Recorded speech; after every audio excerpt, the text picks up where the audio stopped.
Hello प्यारे बच्चों, good morning. ये वीडियो प्यारे बच्चों मैं 4 बजे रिकॉर्ड कर रहा हूं, जैसे कि आप टाइम देख सकते हैं। प्यारे बच्चों, बहुत सारे ऐसे बच्चे हैं जो अभी कॉल कर रहे हैं कि सर मेरे से पॉलिटिकल साइंस का सवाल नहीं बन रहा है, सर हम क्या करें। सर मेरे से मैथ का सवाल नहीं बन रहा है, हम क्या करें।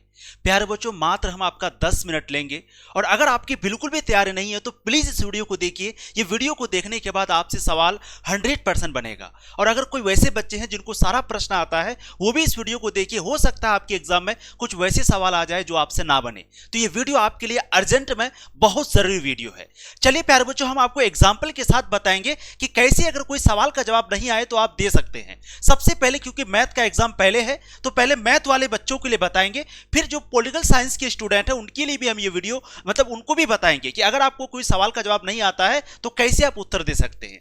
जैसे प्यारे बच्चों, मैथ में आपका सवाल पूछ लिया ये वाला कि tan x dx बटा tan x plus cot x इसका मान ज्ञात करें। अब आपको इसका सॉल्यूशन नहीं आता तो इसका कैसे जवाब देंगे। तो प्यारे बच्चों, अगर मैथ में आपको कोई भी सवाल का सॉल्यूशन नहीं आता तो घबराना नहीं है, क्योंकि आप कुछ कर भी नहीं सकते।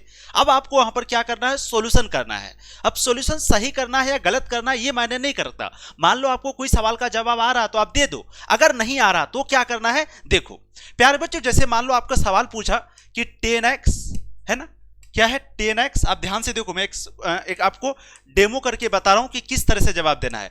फिर नीचे में प्यारे बच्चों लिखा हुआ tan x dot cot x, ठीक है, tan x plus cot x, और इस तरह से आपका दिया हुआ है। अब आपको मान लो इसका सॉल्यूशन नहीं आता तो क्या करें। यहां पर अगर सॉल्यूशन नहीं आएगा तो आप क्या करो, इसका सॉल्यूशन शुरू कर दो। किस तरह से, जैसे tan x बराबर क्या होता है, sin x by cot x होता है ना। फिर उसके बाद बटे दे देंगे, फिर उसके नीचे लिखेंगे tan x cot x। तो tan x का क्या होता है, tan x का होता है sin x, फिर होता है sin x बटा cos x, है ना।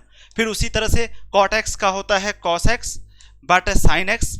इस तरह से प्यारे बच्चों आपको सॉल्यूशन करते जाना है। फिर कहोगे सर आगे क्या करेंगे। अब इसको फिर से बदलेंगे। कैसे बदलेंगे, जैसे देखो इसको फिर से हम लोग इस तरह से बदलेंगे। अब जैसे sin x बटा cot x है, sin x बटा cos x बटा sin x, तो फिर प्यारे बच्चों इसको हम लोग और आगे बदलेंगे। अब इसको उल्टा ले लेंगे। कैसे ले लेंगे, तो देखो हम लोग ले लेंगे sin x, फिर लिख देंगे प्यारे बच्चों cot x, फिर हम लोग इसको ऊपर लेके आ जाएंगे, कर देंगे sin x, फिर इसको कर देंगे cos x। यानी इस तरह से हम लोगों को करते जाना है, एंड नहीं करना है। कम से कम 5 नंबर का क्वेश्चन है तो कम से कम 2 पेज लेके जाना है। इसी को सिर्फ बदलते रहना, sin x cos x sin x, फिर लिख देंगे sin square x cos x, है ना। अपने से लिख देंगे sin square x plus cos square x कर देंगे, फिर लिख देंगे बटा cot x, ऐसे कुछ भी लिख देंगे, है ना। इस तरह से हम लोग को सॉल्यूशन करते जाना है, कम से कम 2 पेज तक करते जाना है। लास्ट में आपको कुछ भी लिख देना है। इस तरह से क्या होगा कि 5 नंबर का अगर क्वेश्चन है तो आपको 4 नंबर मिल ही जाएगा, गारंटी है। 1 नंबर नहीं मिलेगा क्योंकि आंसर नहीं मिला। एक एग्जांपल और लेते हैं। जैसे मान लो आपके सामने क्वेश्चन आया ये वाला, है ना, कि dy बटा dx प्लस nyx बराबर xn क्या होता है। या कोई भी सवाल आपसे पूछ दिया, मान लो x dx पूछ दिया, कोई भी पूछ दिया। अब इसका सोल्यूशन कैसे करेंगे। मान लो ये वाला सवाल पूछ दिया कि हल करें, तो प्यारे बच्चों इसका सोल्यूशन देखिए किस तरह से करेंगे, आप ध्यान से देखना। चलो इस क्वेश्चन को हम ऊपर करते हैं और ये वाला क्वेश्चन का जवाब निकालते हैं, ठीक है। देखो एक्स स्क्वायर है, मैं आपको जल्दी में बता रहा हूं, एक्स स्क्वायर है प्लस वाई स्क्वायर है is equal to x y. अब इसको बनाना, अगर इसका सवाल का जवाब आता है तो आप दे दो, अगर नहीं आता तो डायरेक्ट हम लोग इसका सॉल्यूशन करेंगे। किस तरह से करेंगे, हम लोगों को प्यारे बच्चों देखना है। एक्स स्क्वायर है तो 2x लिख देंगे, प्लस वाई स्क्वायर है तो 2y लिख देंगे, बराबर एक्स वाई कर देंगे। फिर इसको इधर उधर बदल देंगे, है ना। इसको ऐसे करके बदल सकते हैं कि एक्स वाई है तो एक्स वाई बराबर 2x प्लस 2y। फिर इसको और आगे बदल देंगे कि x y is equal to 2 plus x plus y. इस तरह से सॉल्यूशन करते जाना है आगे। उसको लगेगा कि आप सॉल्यूशन कर रहे हैं, जबकि आप कर नहीं रहे हैं, बस आपको पेज भरना है, ठीक है। उसी तरह से मान लेते हैं और एक क्वेश्चन ले लेते हैं। हमने तो ये आसान ले लिया। मान लो प्यारे बच्चों आपको ये वाला क्वेश्चन पूछ दिया, एक्स स्क्वायर, है ना। मैं आपको क्वेश्चन लिख देता हूं, ध्यान से आप देखो, क्वेश्चन को ध्यान से देखो। एक्स स्क्वायर प्लस, है ना, x square minus y square y, उसके बाद प्यारे बच्चों लिखा हुआ है डी वाई, ठीक है। फिर प्लस आगे बहुत सारा से लिखा हुआ है। अब हम लोगों को यहाँ क्या करना है, अब देखो जैसे डी वाई है तो लिख देंगे d y x square minus y square y d y. फिर आगे जो है लिख देंगे, फिर इसको और आगे लेके जाएंगे जैसे है, फिर एक बार लिख देंगे d y x square minus y square y d y. फिर इसको एक और स्टेप लिख देंगे, इसको अब इस बार इधर कर देंगे, उसको इधर कर देंगे वाई स्क्वायर डी वाई, है ना।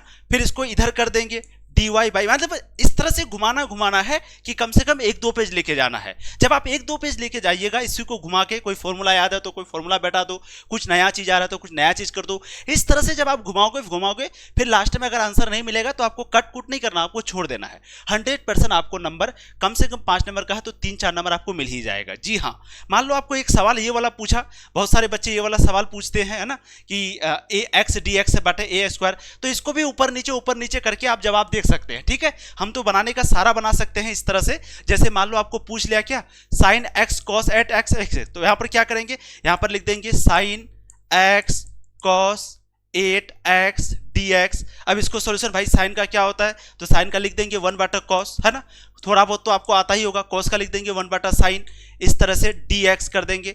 फिर मान लो नहीं आता है तो फिर यहाँ पर किसी तरह से tan x लगा देंगे। अब वो दिमाग लगाते रहे, फिर 1/sin x कर देंगे।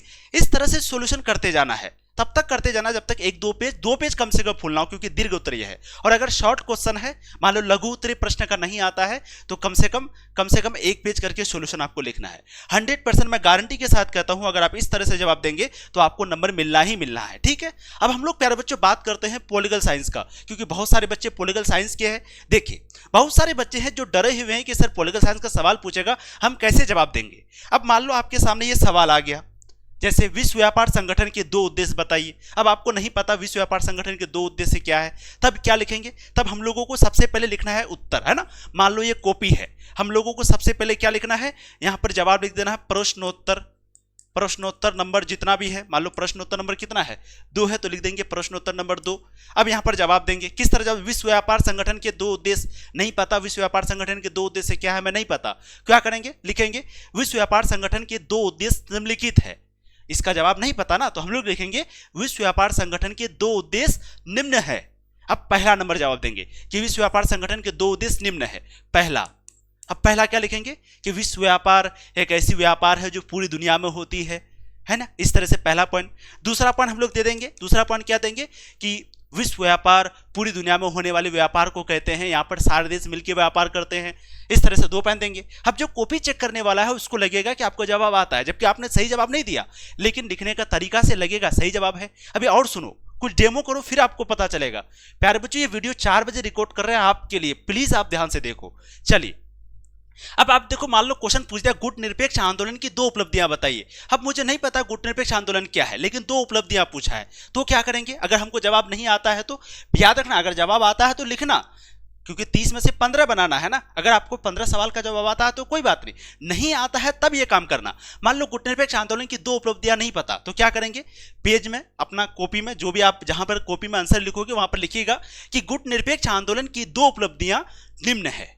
गुट निरपेक्ष आंदोलन की 2 उपलब्धियां निम्न है। फिर से लिख दोगे, पहला, गुट निरपेक्ष आंदोलन एक बहुत बड़ी आंदोलन थी, एक महान आंदोलन थी, एक बहुत सही आंदोलन थी, क्योंकि कोई भी आंदोलन होता है तो अच्छा ही होता है ना। तो गुट निरपेक्ष आंदोलन एक बहुत बड़ी आंदोलन थी जो पूरी दुनिया के देशों में हुआ, लिख देंगे। फिर इसी तरह से दूसरा पॉइंट देंगे, लिख देंगे कि यह एक ऐसा आंदोलन था जो होना चाहिए था, बहुत जरूरी था, उस समय होना चाहिए था।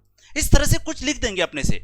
अगर कुछ नहीं आता है तो वैसे तो हमको आता है भाई कि गुट निरपेक्ष आंदोलन भारत के लोगों ने किया, भारत देश ने किया, है ना। क्यों किया, तो क्योंकि ना ही शीत युद्ध के, ना ही अमेरिका की तरफ जाना था, ना ही सोवियत संघ की तरफ जाना था, इसीलिए आंदोलन किया। लेकिन जवाब नहीं आए तो उस तरह से देना। चलिए, हम एक दीर्घ उत्तरीय प्रश्न आपके सामने लेते हैं जिससे कि आपसे सवाल बने। बहुत सारे बच्चे यहां पर डरे हुए, अभी वीडियो को छोड़ना नहीं, आपके लिए बहुत जरूरी है। देखो, अगर आपसे सवाल पूछा भारत के प्रधानमंत्री के कार्य और शक्ति की आलोचनात्मक व्याख्या करें, यानी भारत के प्रधानमंत्री के काम बताइए और उनका शक्ति के बारे में बताइए। अब भाई मुझे नहीं पता, भारत के प्रधानमंत्री के कार्य में नहीं पता, उनका शक्ति भी नहीं पता, क्या करेंगे। अब हम लोग जवाब देंगे, किस तरह से जवाब देंगे, कॉपी लिखेंगे, सबसे पहले लिखेंगे भारत के प्रधानमंत्री के निम्न कार्य है। किस तरह से लिखेंगे, भारत, पूरा मैं नहीं लिख रहा हूं क्योंकि टाइम लग जाएगा, भारत के प्रधानमंत्री के निम्न कार्य हैं, निम्न कार्य हैं। कौन सा कार्य है, तो सबसे पहले लिखेंगे पहला पॉइंट, पहला कार्य क्या है कि भाई भारत के प्रधानमंत्री पूरे भारत में राज करता है, वेरी गुड, इस तरह से लिख देंगे। फिर दूसरा पॉइंट क्या लिखेंगे कि भारत के प्रधानमंत्री बहुत बड़ा पद होता है ना, वेरी गुड। फिर तीसरा पॉइंट अपने से बना देंगे कि भारत के प्रधानमंत्री को एमपी के द्वारा चुना जाता है, लोगों के द्वारा चुना जाता है, कुछ भी लिख देंगे। फिर चौथा पॉइंट लिख देंगे प्यारे बच्चों कि भारत का प्रधानमंत्री का पद सबसे बड़ा होता है। इस तरह से हम लोगों को इस तरह पॉइंट बाय पॉइंट लिखना है, उसको लगे कि आप आंसर दिए जबकि दिए नहीं है, ठीक। उसी तरह से मान लो आगे क्या था कि प्रधानमंत्री के कार्य हो गया, अब शक्ति के बारे में पूछा गया। भाई सबसे पहले कार्य पूछा, कार्य लिख दिए, फिर शक्ति के बारे में पूछा तो क्या लिखेंगे, भारत के पहले लिख दिए भारत के प्रधानमंत्री के निम्नलिखित कार्य हैं। ठीक, अब दूसरा फिर जो आगे, क्योंकि 2 पेज में कम से कम जवाब देना है, तो फिर प्यारे बच्चों आगे लिखेंगे कि भारत के प्रधानमंत्री के निम्न शक्ति है। क्या लिखेंगे, भारत के प्रधानमंत्री के निम्न शक्ति है या निम्नलिखित शक्ति है। फिर से देंगे पहला शक्ति, अब शक्ति लिखना है तो लिखेंगे भारत के प्रधानमंत्री के पास बहुत ज्यादा शक्ति है जो कि किसी के पास नहीं है।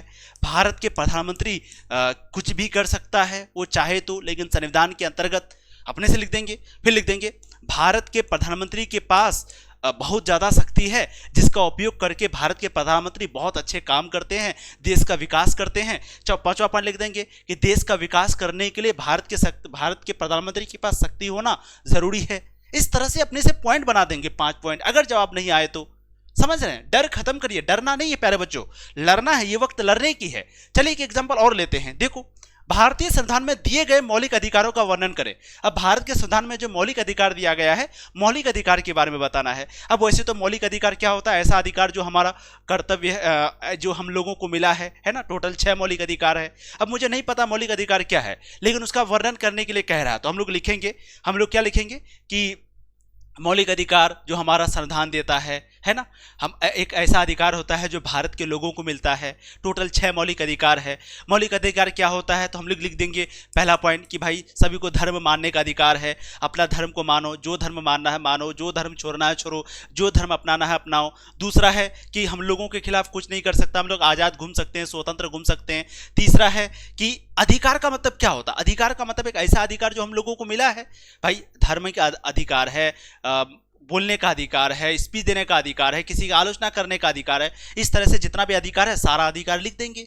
समझ रहे हैं आप चीजों को। चलिए आगे हम लोग एक और क्वेश्चन ले लेते हैं प्यारे बच्चों। आपको पूछा जाएगा भारत के सर्वोच्च न्यायालय के संगठन और क्षेत्रीय अधिकारों की विवेचना करें। सर्वोच्च न्यायालय का मतलब होता है सुप्रीम कोर्ट, यानी सुप्रीम कोर्ट का संगठन कैसे होता है, उनके क्षेत्र अधिकारों के बारे में बताना है। अब मुझे नहीं पता तो लिखेंगे भारत के सर्वोच्च न्यायालय के संगठन और क्षेत्र अधिकार निम्न है।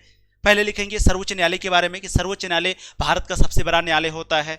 सर्वोच्च न्यायालय में इतने जज होते हैं, लिख देंगे 5 जज होते हैं। सर्वोच्च न्यायालय में जब किसी लोगों को कोई फैसला नहीं मिलता है तब वो सर्वोच्च न्यायालय में जाते हैं, वहाँ उनको फैसला दिया जाता है। सर्वोच्च न्यायालय के बाद सबको मानना पड़ता है, कोई अगर इसकी बात को नहीं माने तो एक तरह से उसको खिलाफ माना जाता है।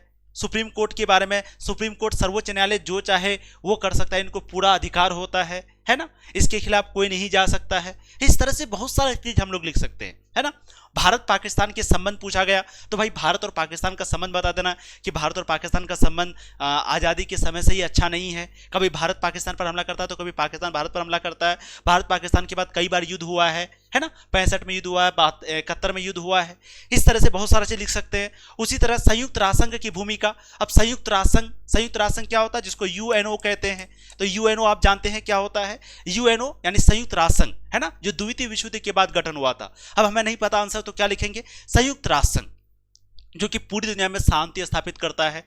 पूरी दुनिया में शांति बहाल करने के लिए संयुक्त राष्ट्र संघ की स्थापना हुआ है ना। संयुक्त राष्ट्र संघ का स्थापना इस तरह से, देखिए उस पर निबंध लिखने के लिए कहा, तो निबंध लिखने के लिए क्या लिख देंगे, संयुक्त राष्ट्र संघ की निम्नलिखित विशेषताएं हैं। पहला कि संयुक्त राष्ट्र संघ पूरी दुनिया में शांति बहाल करता है। अब शांति बहाल मतलब क्या हो गया कि कोई देश अगर युद्ध करता है तो उस देश के बीच युद्ध ना हो, कोई देश अगर लड़ने वाला है तो उस देश के बीच लड़ाई ना हो, कोई देश अगर एक दूसरे देश में कब्जा करना चाहता है तो उस पर कब्जा ना कर पाए, ये सारा निगरानी संयुक्त राष्ट्र संघ रखता है। इस तरह से प्यारे बच्चों आपको जवाब देना, भारत के राष्ट्रपति के आपातकालीन शक्तियों पर निबंध लिखें, यानी जब आपातकाल लागू हो जाता है तब राष्ट्रपति के पास कौन कौन सा शक्ति आता है। तो जब आपातकाल लागू हो जाता है तो राष्ट्रपति के बाद पूरा देश का शक्ति आ जाता है ना। वो जिस तरह से चाहे कुछ भी कर सकता है, उनको उनका अधिकार मिलता है, ये अधिकार उनको संविधान ने दिया है। आपातकाल लगाया जाता है अनुच्छेद 356 के अंतर्गत। आपातकाल लगाने के लिए राष्ट्रपति को डायरेक्ट वो लगा सकता है। अब इस तरह से आप बहुत सारा पॉइंट अपने से लिखते चले जाना है, जितना आपको नॉलेज है उतना लिखते चले जाना। पॉलिटिकल साइंस में कोई भी सवाल है आपको बनाना है तो है, छोड़ना एक भी सवाल नहीं है, ठीक है।